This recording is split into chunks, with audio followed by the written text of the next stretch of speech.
Le Conseil des ministres décide de l'entrée en vigueur des projets de loi et les renvoie au Parlement.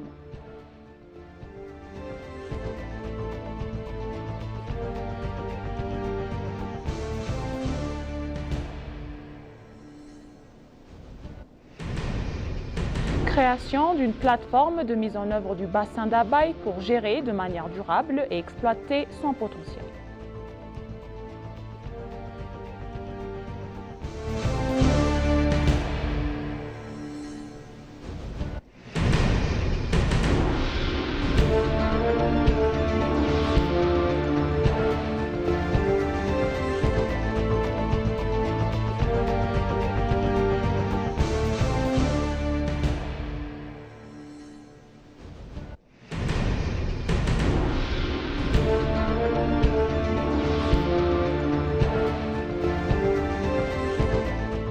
Bienvenue chers téléspectateurs, c'est Mohaïda Gadamo avec le journal du vendredi 12 avril 2024. Restez avec nous.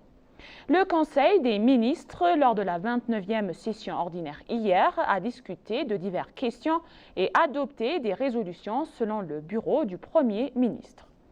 Dans un premier temps, le Conseil a délibéré sur un projet de loi relatif à la politique de prestation et d'administration des services publics. Le communiqué publié par le cabinet du Premier ministre indique que cette politique de prestation de services publics et d'administration joue un rôle primordial dans la mise en œuvre et le suivi nécessaire de la mise en œuvre des lois, des politiques et des stratégies ainsi que l'accélération du processus d'édification de l'État-nation. En conséquence, la politique repose sur 7 piliers d'activité pour lesquels des mesures nécessaires doivent être prises.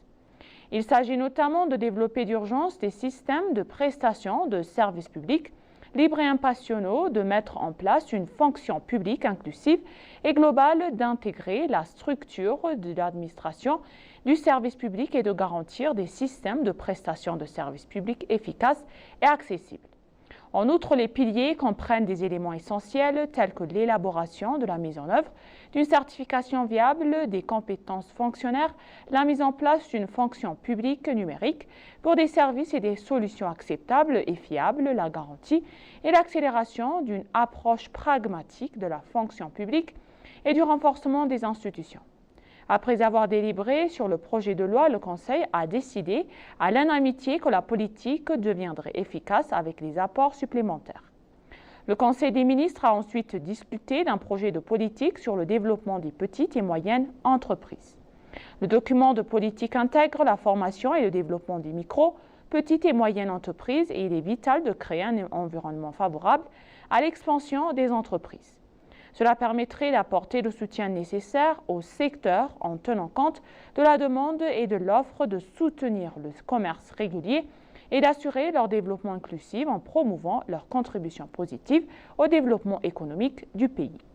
Après avoir examiné l'ordre du jour, le Conseil a décidé que le document d'orientation était efficace.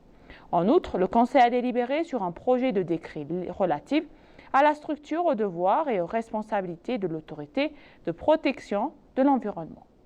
Le projet de décret examine le rôle de l'autorité en tant qu'organisme de réglementation, sa structure opérationnelle, ses rôles, ses tâches et le renforcement de sa capacité à mettre en œuvre la politique, les lois, les normes en vigueur en matière de protection de l'environnement ainsi que les accords internationaux sur l'environnement dont l'Éthiopie est signataire et à veiller à la mise en œuvre.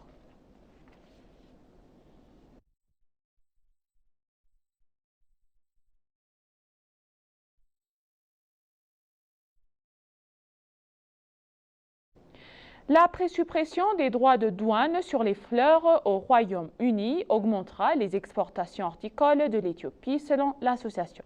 La suppression par le Royaume-Uni des droits de douane de 8% sur les fleurs coupées pendant 2 ans à compter d'aujourd'hui augmentera les exportations de fleurs de l'Éthiopie, a déclaré Alena Tewodros Zaudi, le directeur exécutif de l'Association éthiopienne des producteurs exportateurs d'horticoles.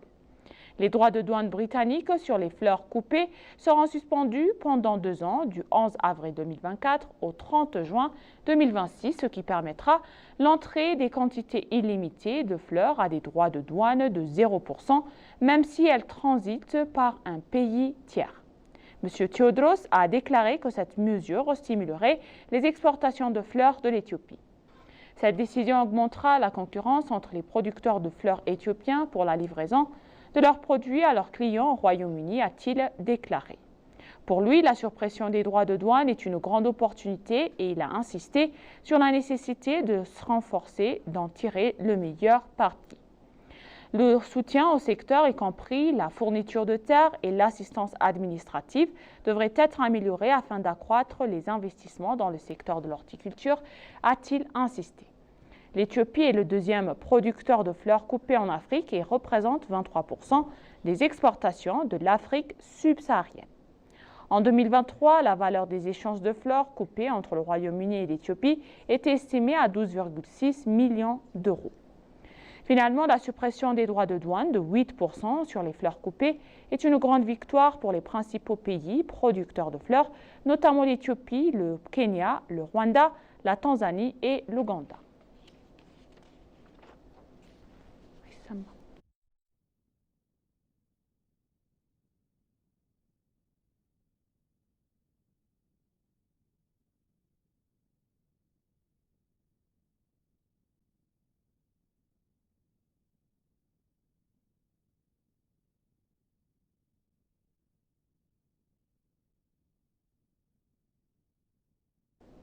La nation obtient 617 millions de dollars de produits d'exportation en 8 mois.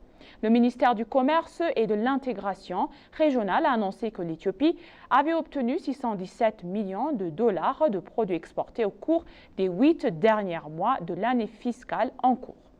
Le ministère a déclaré hier que le montant obtenu au cours de la période indiquée représente 87,51% de l'objectif de 705,15 millions de dollars. Les recettes proviennent que des exportations de marchandises qui ont été supervisées par le ministère à temps précisé. Les revenus montrent qu'une augmentation de plus de 80 millions de dollars par rapport à la même période de l'année dernière a temps ajouté. La plupart des recettes proviennent de l'exportation de céréales et des oléagineux, a déclaré le ministre, indiquant que l'amélioration de la demande de soja, des haricots rouges et de machos sur le marché international ainsi que l'augmentation de la production de sésame et de la mise en œuvre de la réglementation sur l'investissement agricole sont les facteurs qui ont contribué à ces résultats encourageants. Dans une autre nouvelle donc, le Premier ministre Abiy Ahmed recommande aux gens de visiter l'exposition des startups éthiopiens contre vitrine des aspirations avec le Premier ministre. Le Premier ministre Abiy Ahmed a recommandé à chacun de visiter le Startup Ethiopia Exhibition et d'interagir avec les expositions vitrines des aspirations de l'Éthiopie.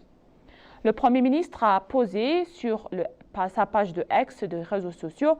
L'exposition Startup Ethiopia au Science Museum représente les aspirations, l'ingéniosité et l'innovation des participants de l'écosystème. Je recommande fortement à tout le monde de visiter l'exposition et d'interagir avec les exposants. L'exposition Startup Ethiopia a été inaugurée le lundi au Musée des Sciences en présence de hauts responsables gouvernementaux. L'exposition sera ouverte au public pendant les 18 prochains jours.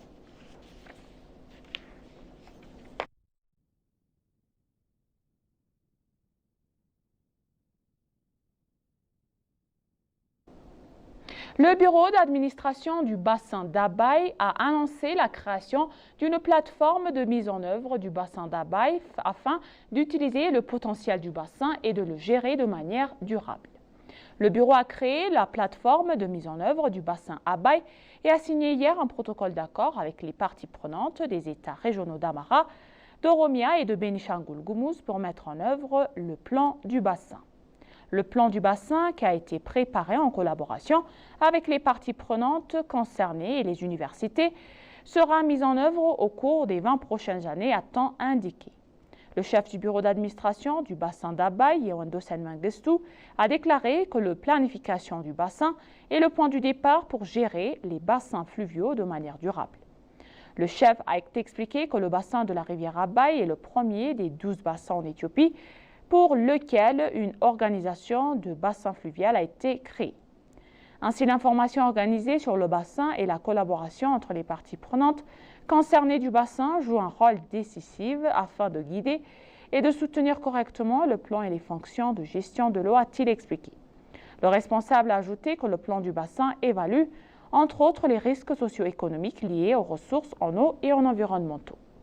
Indiquant l'existence de 2,5 millions d'hectares de potentiel d'irrigation et de 38% d'hydrodélectricité dans le bassin avec 65% de terres arables, il a souligné la nécessité d'avoir un plan de bassin global et à de long terme. Yohann Dossen a exhorté les États de la région et à mettre en œuvre le plan de manière efficace et le chef du bureau du plan du bassin, Johannes Mellach, a déclaré que pour sa part, que le plan du bassin est impératif pour garantir l'équité entre les zones et un en aval avec les différentes régions administratives, la protection et de l'environnement et dans d'autres développements dans le bassin.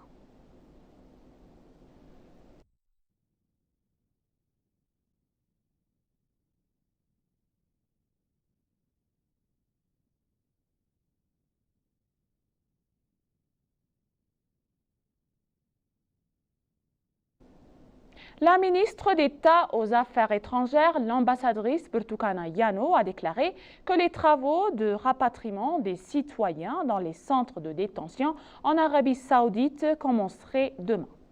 Une délégation dirigée par la ministre d'État a discuté avec l'ambassade éthiopienne à Riyad, le consulat général de Jeddah et les coordinateurs d'un communautaire et a fixé un plan d'action. L'ambassadrice Burtukana Yano a expliqué que le rapatriement des Éthiopiens se trouve dans les centres de détention de Riyad, de Jeddah et débutera aujourd'hui, le 4 avril 2016, calendrier éthiopien. La délégation a eu des entretiens avec les autorités de Jeddah et a observé les Éthiopiens dans le centre de détention de Shamsi. Les informations obtenues du ministère des Affaires étrangères montrent que le ministre d'État a déclaré que le travail de rapatriement des citoyens et dans les pays a confirmé le caractère pratique de la politique étrangère de l'Éthiopie axée sur les citoyens.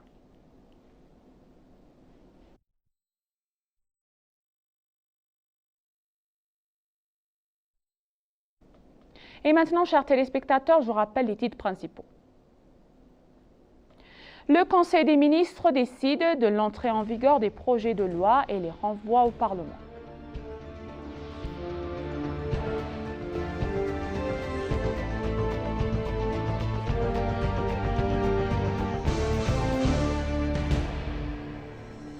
Création d'une plateforme de mise en œuvre du bassin d'Abaye pour gérer de manière durable et exploiter son potentiel.